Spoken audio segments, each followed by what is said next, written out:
तो guys good evening. तो है ना, अब तो मुझे ये भी नहीं याद ये पेपर कौन से नंबर का है। क्योंकि इसके अंदर काफ़ी पेपर्स आ गए हैं। आई थिंक 27 पेपर अपलोड हो चुके हैं। तो किसी ने नहीं देखे हैं, या जैसे ऐसा होता है कि ये वाली वीडियो कम से कम 1 या 2 दिन छोड़ के आती है। तो अगर आप लोगों के पास में फ्री टाइम है, तो जो पुराने पेपर अगर किसी ने नहीं देखे तो प्लेलिस्ट चेक किया कीजिए। RSMSSB द्वारा पूछे गए पर्सन के नाम से प्लेलिस्ट बनी हुई है। तो आप लोग वहाँ पे जाके उस दिन क्या है ना, थोड़ा पुराना पेपर देख लिया कीजिए। मतलब जैसे मैंने 27 वीडियो अपलोड कर दी, अगर किसी की 2-4 छूटी हुई है तो आप उनको भी देख सकते हो, ठीक है। और बाकी मेरे को जब भी टाइम मिलता है तो मैं ये करवा देती हूँ, क्योंकि अब कुछ बच्चों को समझ में आ रहा है कि वाकई में ये बहुत इंपॉर्टेंट है। और ये देख के काफ़ी अच्छा लग रहा है कि आपका रेस्पॉन्स इस सीरीज़ के प्रति चेंज हो गया है। क्योंकि आपने देखा होगा स्टार्टिंग में इन वीडियोज़ को कोई भी नहीं देखता था। बट हाँ, अब लोग प्लेलिस्ट भी चेक करते हैं और वीडियोज़ को सर्च करके देखते भी हैं, ठीक है। और ये हर एग्ज़ाम के लिए इम्पॉर्टेंट है, क्योंकि आपको पता है राजस्थान में 2 ही बोर्ड मेनली पेपर लेते हैं, एक RSMSSB और दूसरा RPSC, ठीक है। तो दोनों में पूछी जाने वाली जीके बहुत इंपॉर्टेंट है, राइट। तो मैं RSMSSB कि आपको 75 पेपर करवाने के लिए बोला है आपको। 2015 तक जितने भी पेपर हुए हैं, तो जैसे जैसे टाइम मिलता है मैं आपको करवा दूंगी। अभी तो हम सिर्फ 2019 में पहुँचे हैं, राइट। हमें 2015 तक का सफ़र तय करना है। तो आप लोगों को अगर ये सीरीज़ पसंद आए तो आप अपने फ्रेंड्स के साथ भी शेयर कर सकते हो। बाकी वीडियो को लाइक करना है, चैनल को सब्सक्राइब करना है और कमेंट तो ज़रूर करना है, ठीक है। तो चलो आज का पेपर देख लेते हैं। तो ये जो पेपर है वो कनिष्ठ वैज्ञानिक सहायक प्रलेख का हुआ था। कब हुआ था? ये 2019 में हुआ था।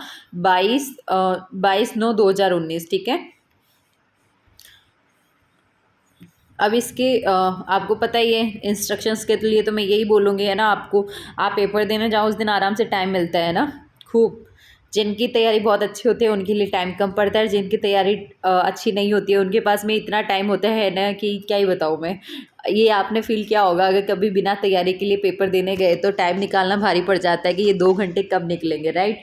तो अब फटाफट क्वेश्चंस देख लेते हैं। वैसे भी इस पेपर में आई थिंक 30 समथिंग ही सवाल है, तो जल्दी हो जाएंगे। क्वेश्चन नंबर 1 है, जयपुर में मीनाकारी की कला महाराजा मान सिंह प्रथम द्वारा कहाँ से लाई गई थी? तो जो मीनाकारी की कला कहाँ की प्रसिद्ध है? जयपुर में मीनाकारी की कला चलती है, तो महाराजा मान सिंह द्वारा लाई गई। तो आप ऐसे भी पूछा जा सकता है कि जयपुर में जो मीनाकारी कला है वो कौन लेकर आए थे, राइट। जैसे इसमें पूछा है कि कहाँ से लेके आए थे, तो आपसे ही राजा का नाम भी पूछा जा सकता है। तो ध्यान रखना, जयपुर में जो मीनाकारी की कला है वो महाराजा मान सिंह जी लेके आए थे। मान सिंह प्रथम, ये भी ध्यान रखना। ये प्रथम और द्वितीय जिनके नाम के पीछे लगे होते हैं ना, बहुत कंफ्यूजन होता है, क्योंकि ऑप्शन में आपको दोनों ही मिलते हैं मेनली, है ना। तो जयपुर में मीनाकारी की कला जो है महाराजा मानसिंह प्रथम लाए थे। अब देखो, अपन कर तो एक सवाल रहे हैं, बट इसमें से 2-3 सवाल पूछे जा सकते हैं तरह तरह से, ठीक है। ऐसे भी पूछ सकते हैं जयपुर में महाराजा मानसिंह कौन सी कला लेकर आए थे, राइट।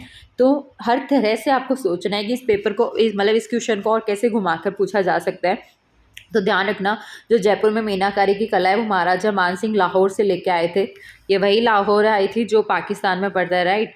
क्वेश्चन नंबर 2, कौन सा युग में गलत सुमेलित है? इसमें आपको ये बताना है गलत कौन सा है। तो ये बेसिकली क्या है ना, कि जैसे पाबू जी, तेजाजी, गोगा जी, मल्लीनाथ जी, ये लोक देवता दे रखे हैं। और ये जैसे कोलू, गागरोड, खरनाल, ददरेवा, ये सब ना इनकी जन्म स्थली है। तो आपसे ये पूछा है कि गलत कौन सा है, तो पाबू जी की कोलू ये सही है, तेजाजी की खरनाल सही है, गोगा जी ददरेवा ये भी करेक्ट है, बट ये गलत है। क्योंकि जो मल्लीनाथ जी थे ना, वो उनकी जन्मस्थली गागरोड नहीं थी, उनकी जन्मस्थली थी तिलवाड़ा, बाड़मेर, ठीक है। तिलवाड़ा जगह है और बाड़मेर डिस्ट्रिक्ट में पड़ता है। अब क्वेश्चन नंबर 3 है, जोधपुर का मेहरानगढ़ दुर्ग किस पहाड़ी पर स्थित है? ये सवाल बहुत पूछा जाता है और ये सवाल थोड़ा इजी भी है। तो गिरी सुमेल, बड़ी टेकरी, मसूरिया पहाड़ी या चिड़िया टूक? तो ध्यान रखना, जो जोधपुर का मेहरानगढ़ दुर्ग है वो चिड़िया ट्रंक, आई थिंक ये ट्रंक लिखा हुआ है ना, बट चिड़िया टूक करके याद कर लो, जल्दी याद हो जाएगा। चिड़िया टूक टूक पहाड़ी पर आप तो ऐसे याद कर लो, क्योंकि वहाँ आपको ये नहीं पूछने आने वाला कि चिड़िया ट्रंक करके याद किया था या टूक करके, ठीक है। आपको बस नंबर मिलेगा अगर आपने चिड़िया ट्रंक को टिक कर दिया तो, ठीक है, मतलब गोला भर दिया तो।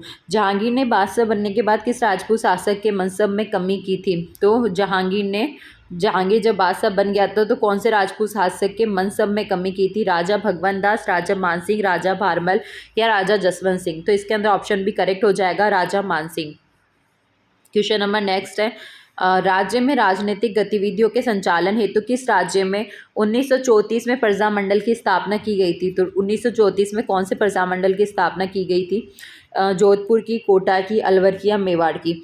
तो इसके अंदर मतलब राज्य में राजनीतिक गतिविधियों के संचालन हेतु, है ना, गतिविधियों के संचालन के लिए स्थापना हुई थी जोधपुर प्रजामंडल की। और कब हुई थी, किस राज्य में, 1934 में। ध्यान रखना 1934 में जोधपुर प्रजामंडल की स्थापना हुई थी। और क्यों हुई थी, क्योंकि राज्य में राजनीतिक गतिविधियों के संचालन हेतु। ठीक है।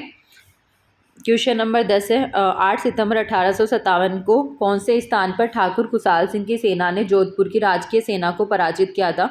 तो आपको इस स्थान का नाम पूछा है कि ठाकुर खुसाल सिंह की सेना ने जोधपुर की राजकीय सेना को कहाँ पर हरा दिया था, राइट। तो इसके अंदर ऑप्शन सी करेक्ट हो जाएगा, बिथोड़ा। ठीक है। इसके अंदर बिथोड़ा जगह थी जहाँ पर 8 सितंबर 1857 को इनके बीच में युद्ध हुआ था। और उसके अंदर कौन जीत गए थे, ठाकुर खुसाल सिंह की सेना जीत गई थी। इसने हराया किसको था, तो जोधपुर की राजकीय सेना को हरा दिया था। क्वेश्चन नंबर नेक्स्ट है,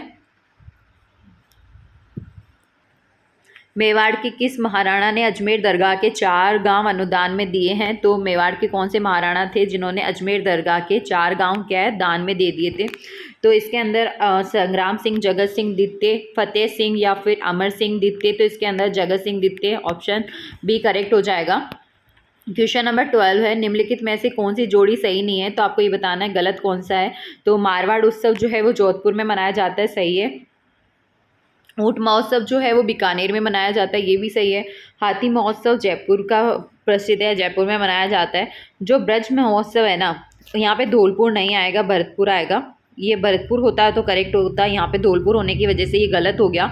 और यही आपका ऑप्शन डी करेक्ट हो जाएगा अकॉर्डिंग टू क्वेश्चन। ठीक है। अब ध्यान रखना ब्रज महोत्सव कहाँ मनाया जाता है, तो ध्यान रखना भरतपुर में। क्वेश्चन नंबर, आई थिंक बाकी के क्वेश्चन कहाँ गए।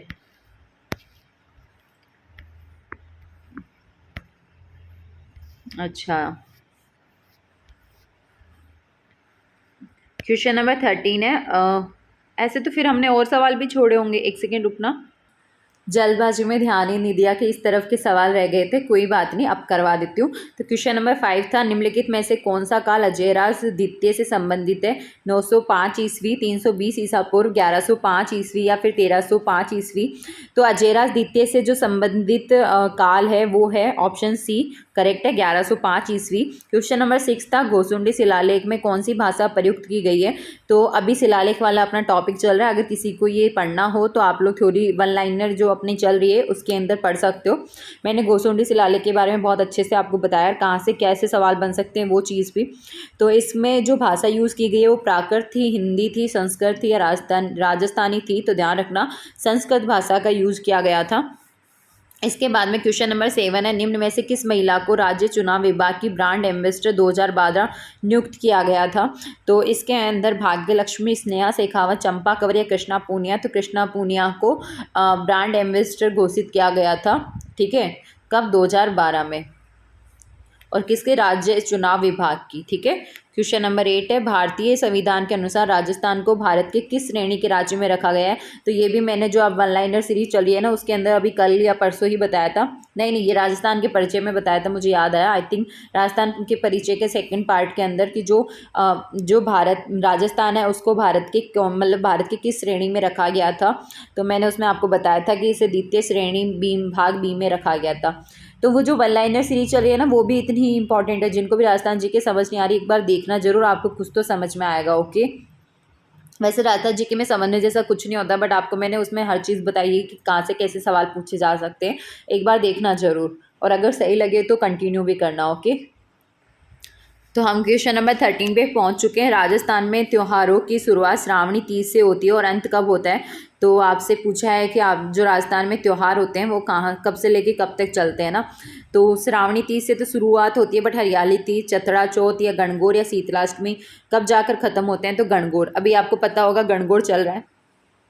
अगर आपके घर में मम्मियाँ या भाभियाँ या आपकी सिस्टर वगैरह या जिनकी अभी अभी नई नई शादी हुई है वो गणगौर पूजते हैं तो आपको पता होगा गणगौर का त्यौहार चल रहा है। और आई थिंक अब थोड़े टाइम बाद में देव भी सो जाएंगे, आपको पता होगा। तो शुरुआत तो होती है सावन की, जो सावन में तीज आती है उस श्रावणी तीज से, और एंड कब होता है गणगौर पे आके। ठीक है, क्वेश्चन नंबर 14 है, बमरसिया कौन से क्षेत्र का एक लोकप्रिय नृत्य है? तो जो बमरसिया है वो मारवाड़ क्षेत्र का, शेखावाटी क्षेत्र का, या जालोर का, या अलवर भरतपुर का? तो बमरसिया जो है वो अलवर भरतपुर क्षेत्र का लोकप्रिय नृत्य है। ठीक है। क्वेश्चन नंबर 15 है, डूंगरपुर और बांसवाड़ा क्षेत्र में बोली जाने वाली बोली है। तो डूंगरपुर और बांसवाड़ा क्षेत्र में बोले जाने वाली बोली मेवाड़ी, मेवाती, वागड़ी या मालवी? तो इसके अंदर वागड़ी ऑप्शन सी करेक्ट हो जाएगा कि जो डूंगरपुर और बांसवाड़ा क्षेत्र में बोली जाती है उसको वागड़ी बोलते हैं।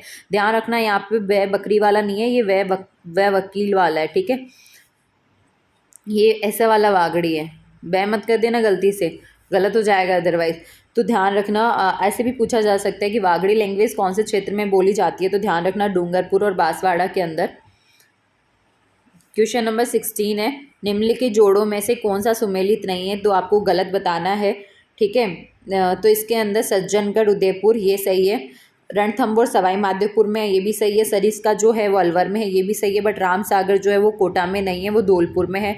तो अगर कोटा की जगह धौलपुर होता तो करेक्ट होता, बट यहाँ पे कोटा है, इसी वजह से अकॉर्डिंग टू क्वेश्चन ये ऑप्शन डी करेक्ट हो जाएगा। ठीक, क्योंकि अब आपको सुमेलित नहीं है ये पूछा था, मतलब गलत ही बताना था।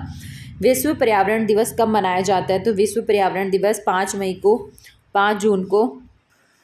तो विश्व पर्यावरण दिवस कब मनाया जाता है? 5 जून को मनाया जाता है। तो आपको पता चल रहा होगा, पेपर देखते हो तो कि कुछ इजी सवाल भी है, कुछ मॉडरेट भी है और कुछ टफ भी है। ठीक है, तो डरना नहीं है। अगर आपको राजस्थान जी के कम आती है तो कोई ना, इजी और मॉडरेट सवाल कर दो, टफ छोड़ देना, नेगेटिव मार्क्स मत लाना बस।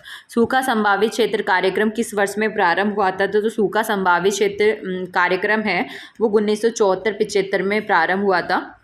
क्वेश्चन नंबर 19, राजस्थान के दक्षिण पूर्वी पहाड़ी क्षेत्रों में आदिवासियों द्वारा उपयोग में ली जाने वाली कृषि विधि को कहते हैं? तो राजस्थान के दक्षिण पूर्वी पहाड़ी क्षेत्र में जो आदिवासी यूज़ में लेते हैं, यूज़ में लेते हैं कृषि करने के लिए जिस विधि को, उसका क्या नाम है? बालरा, कुमारी, दिप्पा या खील? तो इसके अंदर ऑप्शन ए करेक्ट हो जाएगा, बालरा। क्वेश्चन नंबर 20 है, राजस्थान में 19वीं पशु गणना किस वर्ष में की गई थी? तो जो 19वीं पशु गणना है ना वो 2011 में, 2012 में, 2013 में या 2014 में? तो वो 2012 में की गई थी। गंग नहर जिसे महाराजा गंगा सिंह ने बनवाई थी किस वर्ष बनवाई थी? जो गंग नहर है महाराजा गंगा सिंह ने 1927 ईस्वी में बनाई थी। क्वेश्चन नंबर 22 है, चांद बावड़ी अवस्थित है। तो जो चांद बावड़ी है वो कहाँ पर है? ये सवाल भी बहुत बार पूछा गया है। तो चांद बावड़ी जो है वो दौसा में स्थित है। क्वेश्चन नंबर 23, मांडव की पाल किसके उत्पादन के विख्यात है? तो मांडव की पाल, ये भी आपको खनिज से सवाल देखने को मिला है। अगर किसी को खनिज टॉपिक पढ़ना है तो इस चैनल पे 2 लेक्चर अपलोड किए गए हैं हाफ आवर के, आप देख सकते हो। तो डोलामाइट, बेराइट, फ्लोराइट या ग्रेफाइट? तो इसके अंदर ऑप्शन सी करेक्ट हो जाएगा, फ्लोराइट के लिए प्रसिद्ध है। क्वेश्चन नंबर 24, निम्न में से राजस्थान के किस जिले में रेलवे की सुविधा नहीं है? तो ऐसा कौन सा डिस्ट्रिक्ट है जहाँ पे रेल का कोई नामो निशान नहीं है? बांसवाड़ा। क्वेश्चन नंबर 25 है, राजस्थान राज्य की उत्तर से दक्षिण लंबाई कितनी है? मैंने आपको पहले भी बताया था, कभी उत्तर से दक्षिण पूछ लेते हैं, कभी पूर्व से पश्चिम पूछ लेते हैं, तो आपको पता होना चाहिए, कंफ्यूज मत होना। तो उत्तर से दक्षिण की लंबाई 826 किलोमीटर है। क्वेश्चन नंबर 26 है, निम्नलिखित को सुमेलित कीजिए। तो उत्तर पूर्वी अरावली जो क्षेत्र है, आपको डिस्ट्रिक्ट दे रखा है, ये बता रखा है कि कौन सा डिस्ट्रिक्ट कौन से क्षेत्र में आता है, आपको इस तरह से मैच करना है। तो उत्तर पूर्वी अरावली क्षेत्र के अंदर अलवर आता है। उसके अलावा अरावली का मध्यवर्ती भाग के अंदर, जयपुर डिस्ट्रिक्ट जो है वो अरावली के मध्यवर्ती भाग में पड़ता है। अगर आपने किसी ने भी ज्योग्राफी के अंदर अगर अपने राजस्थान के मानचित्र को थोड़ा अपने प्यारी प्यारी आंखों से निहारा होगा, गौर से देखा होगा, तो आपको पता होगा कि मरुस्थलीय क्षेत्र कहाँ होता है, अरावली क्षेत्र कहाँ होता है। तो आप डिस्ट्रिक्ट, अगर आपको थोड़ी बहुत भी ध्यान है कि मानचित्र में कहाँ पे क्या थे मैप के अंदर, तो आप आइडिया लगा सकते हो कि कौन सा क्षेत्र। बाकी आपकी हेल्प करने के लिए ऑप्शंस दे रखे हैं ना, तो अगर आपको 1-2 भी पता होंगे तो आप करेक्ट आंसर तक पहुंच जाओगे। और ऐसे मिलान वालों में आप ऑप्शंस के अनुसार ही चला कीजिए।